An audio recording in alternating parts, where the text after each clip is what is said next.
ಈಗ ಸೆಪ್ಟೆಂಬರ್ಗೆ ನೆಟ್ರೆ ಹೆಚ್ಚು ಕಮ್ಮಿ ನಮ್ಮ ಮಾರ್ಚಿಗೆ ಕಟ್ ಮಾಡಕ್ ಬರೋದು. ಜೂನಿಗೆ ನೆಟ್ರೆ ಸೆಪ್ಟೆಂಬರ್ ಅಕ್ಟೋಬರ್ ಅಲ್ಲಿ ಕಟ್ ಮಾಡಿ. ಈಗ ವೈರಸ್ ಅಂತ ಈಗಲೇ ಕನ್ಕ್ಲೂಡ್ ಮಾಡಕ್ ಬರಲ್ಲ ಪೂರ್ತಿ.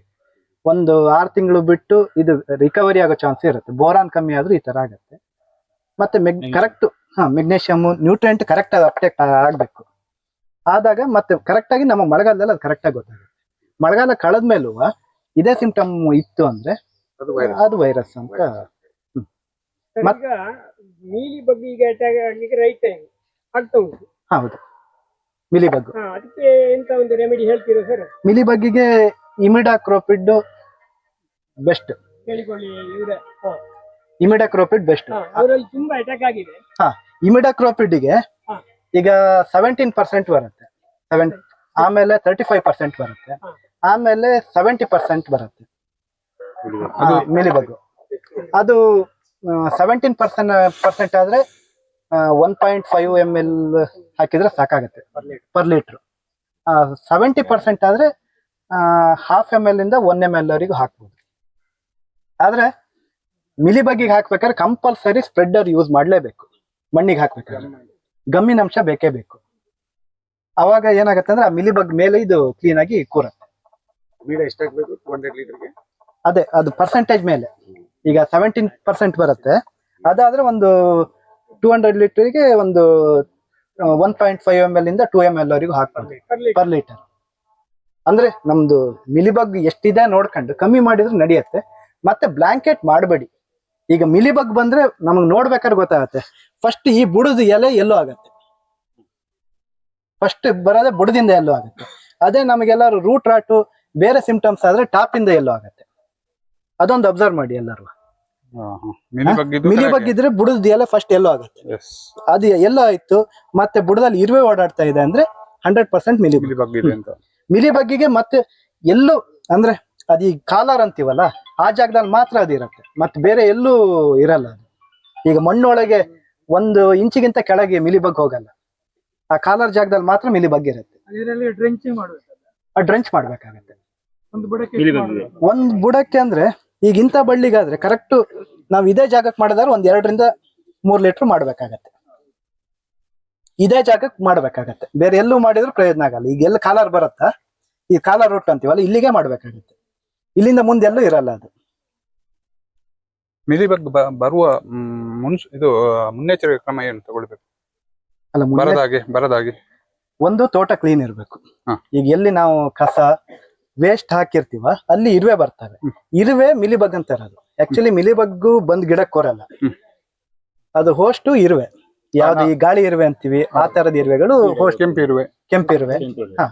ಅದೇ ಈ ಸೋಗೆ ಹಾಳೆಲ್ಲ ಹಾಕಿದ್ರೆ ಅದರಲ್ಲಿ ಕೂರ್ತವೆ, ಅದರಲ್ಲಿ ಇರುವೆ ಆಗತ್ತೆ. ಇರುವೆ ಆದ್ರೆ ಒಂದು ಇರುವೆ ನಮಗೆ ಬೇಕೇ ಬೇಕು. ಹೌದು, ಇರುವೆ ಇಲ್ಲದೆ ತೋಟ ಇರಲ್ಲ.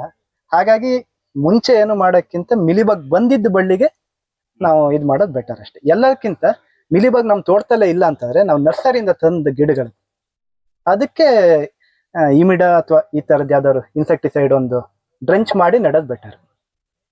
ಮತ್ತೆ ಇದೊಂದು ಈಗ ಕಾಂಪೋಸ್ಟ್ ಹೊರಬದಿಂದ ತರ್ತೀವಿ, ಅದ್ರಲ್ಲೂ ಮಿಲಿಬಗ್ ಬರೋ ಚಾನ್ಸ್ ಜಾಸ್ತಿ ಇರುತ್ತೆ. ಎಲ್ಲರೂ ಸಾಧಾರಣ ಕಾಂಪೋಸ್ಟಿಗೆ ಮಣ್ಣು ಯೂಸ್ ಮಾಡೇ ಮಾಡ್ತಾರೆ. ಮಣ್ಣಿಂದ ನೆಮಟೋಡು ಮತ್ತೆ ಮಿಲಿಬಗ್ ಬರುತ್ತೆ. ಅದನ್ನು ಸ್ವಲ್ಪ ಜಾಗ್ರತೆ ಮಾಡ್ಬೇಕು. ಸರ್, ವೈರಸ್ ಬಗ್ಗೆ ನಂಗೆ ಒಂದೆರಡು ಡೌಟ್ ಇದೆ. ವೈರಸ್ ಬಂದ್ರೆ ಆ ಗಿಡದ ಕತೆ ಮುಗೀತಾ? ಅಂದ್ರೆ ನಾವು ಅದನ್ನ ರಿಕವರ್ ಮಾಡ್ಲಿಕ್ಕೆ ಆಗ್ತದಾ ಇಲ್ವಾ? ಆಗತ್ತೆ. ಆದ್ರೆ ರಿಕವರಿ ಮಾಡಕ್ ಆಗಲ್ಲ, ಆದ್ರೆ ಮೇಂಟೈನ್ ಮಾಡ್ಬೋದು. ಸರಿ, ಅಂದ್ರೆ ಈಗ ಒಂದು 10 ವರ್ಷ 15 ವರ್ಷ ಮೇಂಟೈನ್ ಮಾಡ್ಬೋದು. ಸರಿ, ಅದೇ ನಾನು ಕೆಲವು ತೋಟದಲ್ಲಿ ನೋಡಿದೆ, ವೈರಸ್ ಬಂದಿದೆ, ಸ್ವಲ್ಪ ಇಳುವರಿ ಬರ್ತಾ ಇದೆ.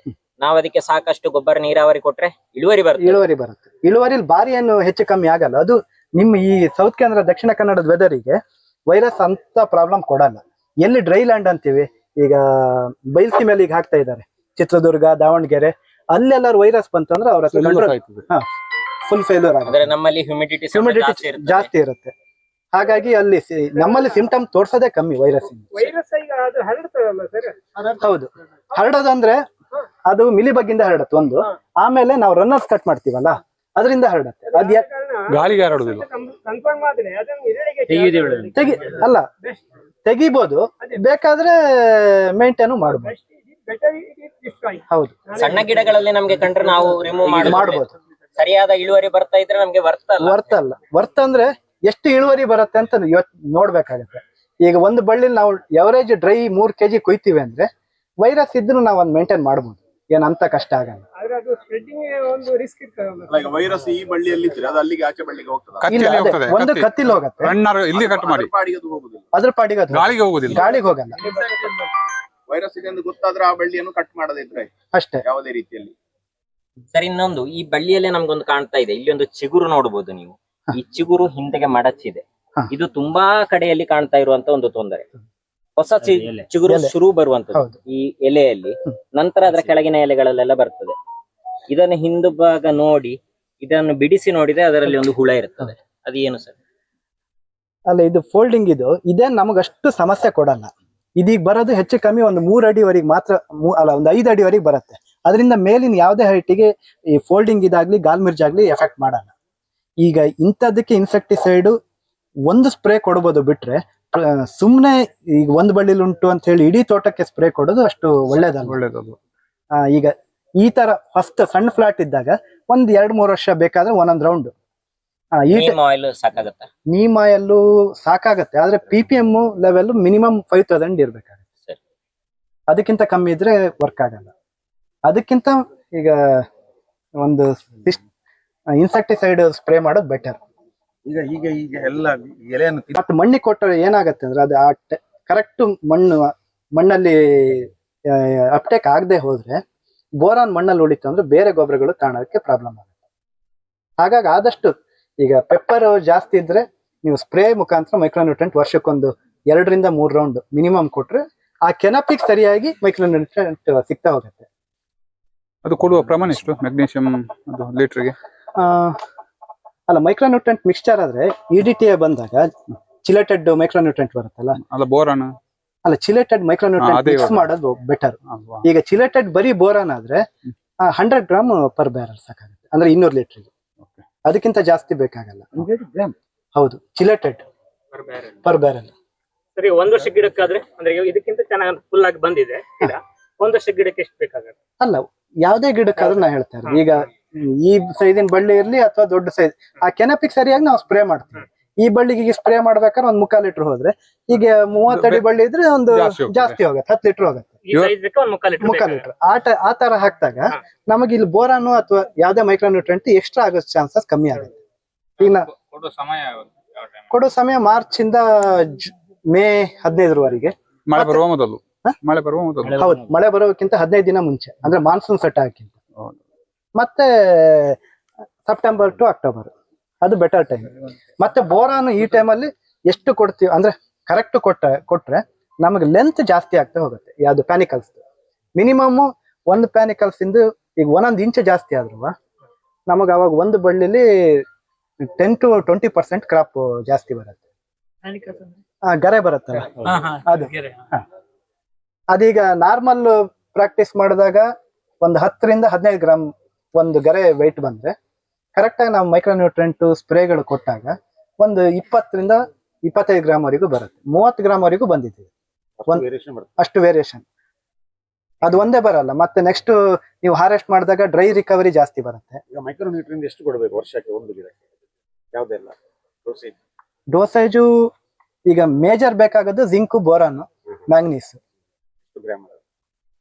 ಅಲ್ಲ, ನಾವು ಮಿಕ್ಸ್ ಮಾಡೋದಕ್ಕಿಂತ ರೆಡಿ ಬರುತ್ತಲ್ಲ ಅದು ಬೆಟರ್. ಯಾಕೆಂದ್ರೆ ಮಿಕ್ಸ್ ಮ್ಯಾಂಗನೀಸ್, ಮೆಗ್ನೀಷಿಯಮ್ ಸೆಕೆಂಡ್ರಿ ಆಯ್ತು, ಸೆಕೆಂಡ್ರಿ ನ್ಯೂಟ್ರಿಯೆಂಟ್ ಬರುತ್ತೆ.